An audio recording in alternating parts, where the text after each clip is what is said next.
Toño Sandoval en este espacio del comentario de KB Noticias. Hola, ¿Cómo Chava. estás? Bien, muchas gracias, Chava. Aquí ya empezando a sentir estos aires navideños, pues, que se acercan a partir del día de ayer que celebrábamos la fiesta de la Virgen de Guadalupe y que marca para nosotros los mexicanos como un periodo muy particular, ¿no? Que incluso le hemos llamado el Guadalupe Reyes. El Maratón Guadalupe. El Maratón Guadalupe Reyes, ¿no? Por eso vienes enchamarrado, porque empezaste a correr desde medianoche, Toño. No, ando desde muy temprano en las comunidades allá de los Altos de Morelos, en Hueyapan, y la mañana se hacía un poco de frío, pero bueno, ya estamos aquí. En Cuernavaca, en Así eterna es, ¿no? primavera. Y una pequeña reflexión, Chava, sobre Sí. el asunto de la fiesta del día de ayer. Mira, si bien es cierto, es una fiesta religiosa, yo creo que va más allá de lo religioso, que me parece que es lo fundamental y es aquello que está tocando lo profundo de las entrañas de los mexicanos, que pude ver y pudimos ver muchos pues en las carreteras, haciendo procesiones, a pie, en camiones, en bicicletas, etcétera, pero que toca, como diríamos, el alma de lo mexicano, o el alma de la mexicanidad. Y en ese tocar el alma de la mexicanidad hay como algunas cosas muy particulares. Primero, es un mensaje para los últimos, para los más pequeños. Y en ese mensaje para los más pequeños hay mucha gente que se siente verdaderamente acogida, consolada, como recibida, pues, a partir de este relato que es el más antiguo de las apariciones de la Virgen de Guadalupe, que es el Nican Mopogua, en donde se dice, pues no estás por ventura en mi regazo, que le dice la Virgen a Juan Diego, no estás por ventura en mi regazo, ¿por qué te agitas, por qué te afliges, pues, cuando te tengo yo aquí como si fuera tu madre en mis brazos, ¿no? Y creo que eso es lo que ha venido transmitiéndose de generación en generación y que ha permitido que esta devoción continúe muy auténtica, una devoción que nace precisamente en las comunidades más sencillas y que la gente la expresa de muchas formas. Y quienes no hacen peregrinaciones se reúnen en los talleres, en las fábricas, en las privadas, todas las colonias tienen una pequeña ermita dedicada a la Virgen de Guadalupe, es decir, hay como un fervor muy particular y hay un sentimiento muy especial. Aun cuando la gente no sea tan religiosa, entiende que en esa imagen y en ese fenómeno hay un mensaje para cada uno, que es un mensaje especialmente de consuelo. ¿Cómo es la imagen de la Virgen de Guadalupe? La importancia que, por ejemplo, en el Calvario de Cuernavaca está la imagen de la Virgen. Así es, ¿no? Sí, en el Chapitel del Calvario. El Chapitel del Calvario. Así es. Muchos no lo advierten, ¿no? Sí, ahí está, y bueno, hay una fiesta importante en el Rayito, ahí un poquito antes de llegar al Panteón de la Leona, en la bajada del Salto de San Antón, también está la imagen de la Virgen. Y el barrio de Guadalupita, que lo tenemos. El barrio de Guadalupita, más abajo la iglesia de Guadalupe. Es decir, por todos lados tenemos ermitas, iglesias dedicadas a la Virgen, ¿no? Y durante estos días ha habido novenarios importantes, pues, de la gente que se prepara, que reza el rosario, a veces acompañados, a veces solos. Es decir, se da como todo un movimiento que nos vuelve a lo que está en lo más profundo de nuestro corazón como mexicanos, y me parece que eso hay que reconocerlo. Y más allá de las discusiones, porque las hubo mucho tiempo, y todavía seguramente las hay algo que no podemos negar, que es este acontecimiento guadalupano, el fenómeno guadalupano. Hay quienes dicen que la Virgen no se apareció, hay quienes dicen que sí se apareció, ¿verdad? Pero más allá de todo esto, el milagro está precisamente en aquello que año tras año nosotros experimentamos. Y ahí hay algo que efectivamente toca lo más profundo de un pueblo y lo más profundo de las personas. El segundo santuario más visitado del país, ¿no? Yo digo, del mundo.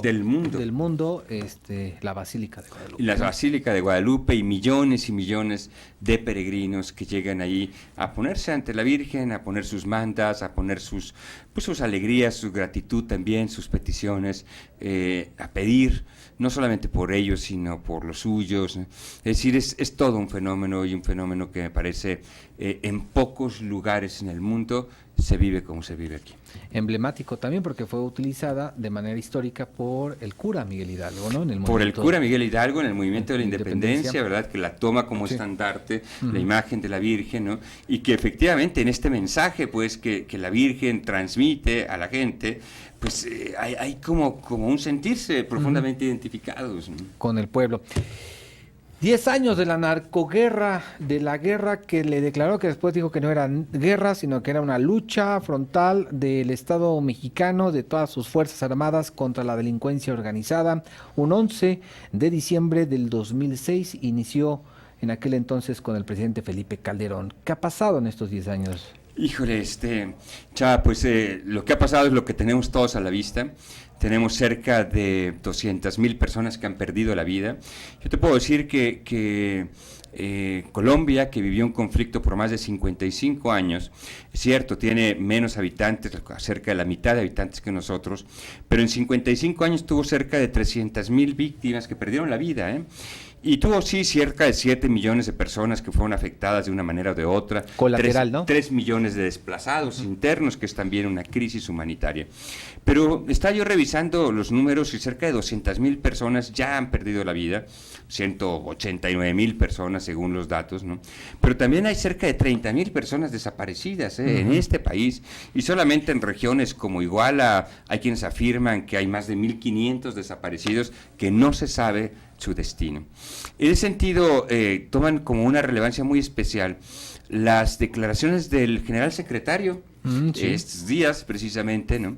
En donde en una rueda de prensa inusual, ¿verdad? Al final de la rueda de prensa y contestando algunas preguntas, hace señalamientos muy críticos, como diciendo, primero, no fuimos formados para eso, estamos ahí porque nos mandaron, no porque quisiéramos.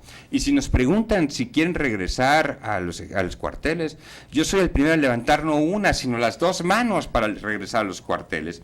Segundo, hoy le sale mucho más barato a un militar desobedecer una orden de su superior que enfrentarse a los criminales, porque no tenemos un marco jurídico que permita que se les persiga, y entonces después las comisiones de derechos humanos o quienes persiguen los delitos los acusan a ellos de haber cometido agravios contra los derechos humanos. Y dijo el general secretario en un tono muy inusual, pues le sale mucho más barato a un militar desobedecer, y vaya que desobedecer en el ejército pues es algo penado, que tener que enfrentar al militar. Tercero, él afirmaba que se está desnaturalizando aquello para lo que existen las Fuerzas Armadas. Y efectivamente las Fuerzas Armadas sí están para proteger la soberanía del país y no para hacer tareas de policía. Y decía también otras críticas, como diciendo, hemos puesto a mucha gente a disposición y sin embargo pareciera que esto es como una puerta giratoria, ¿no? Entran por un lado y salen por el otro lado, en una abierta crítica a los gobiernos estatales, que me parece que sería donde hay que poner los énfasis, ¿no? En el Ejecutivo, pero también en el Legislativo y en el Judicial, en los gobiernos estatales, porque efectivamente aquellos gobiernos que han renunciado a tener ellos pues el tema de la seguridad en sus manos, son los gobiernos que han traído al ejército, a la marina, a las fuerzas federales hacia sus espacios, pero son los ejércitos que tienen en muchos de los casos sus policías penetradas por el crimen organizado. Es decir, ha habido un esfuerzo muy grande desde hace años por tratar de limpiar las policías, por tratar de generar instrumentos que permitan hacer que estos miembros sean confiables, y sin embargo las policías los cuerpos policíacos a los que les tocaría verdaderamente estar persiguiendo el delito, parece que siguen estando infiltrados por el crimen. Y esas fueron las declaraciones que hacía el general secretario Cienfuegos, ¿verdad? En donde decía a todos, ahí hay un tema que no está resuelto.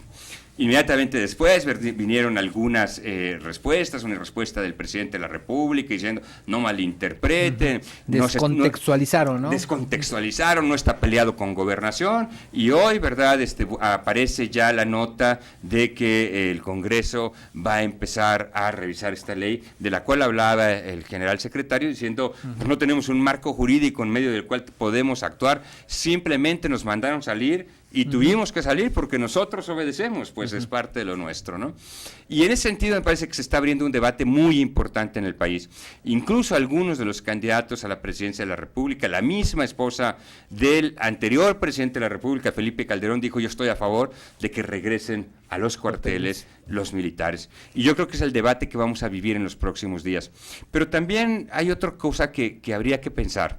no es solamente que si regresan los militares a los cuarteles, sino qué vamos a hacer con el tema de la seguridad, que tantas veces lo hemos platicado aquí, porque pareciera que hay repunte en muchas partes en el país, y no solo en el país, también en Morelos, en Cuernavaca, en la institución que yo dirijo. Bueno, hoy en la mañana estábamos lamentando la pérdida de un hombre, un taxista, a quien asaltaron, le pegaron un balazo, y bueno, se debatió desde ayer entre la vida y la muerte, y hoy falleció precisamente. Y esto, además de lo que ha pasado en Altavista, y te hablo solamente de lo que pasa en nuestra ciudad, y la gran pregunta que tendríamos que volver a hacernos, y en donde tendríamos que participar todos, es cómo le hacemos frente al tema de la seguridad, porque ese sí está siendo un pendiente entre nosotros. Y muy complejo por resolver. Gracias. Muy complejo, así es, Chava. Y pues un saludo fraterno, de consuelo, solidario para quienes han perdido en estos últimos días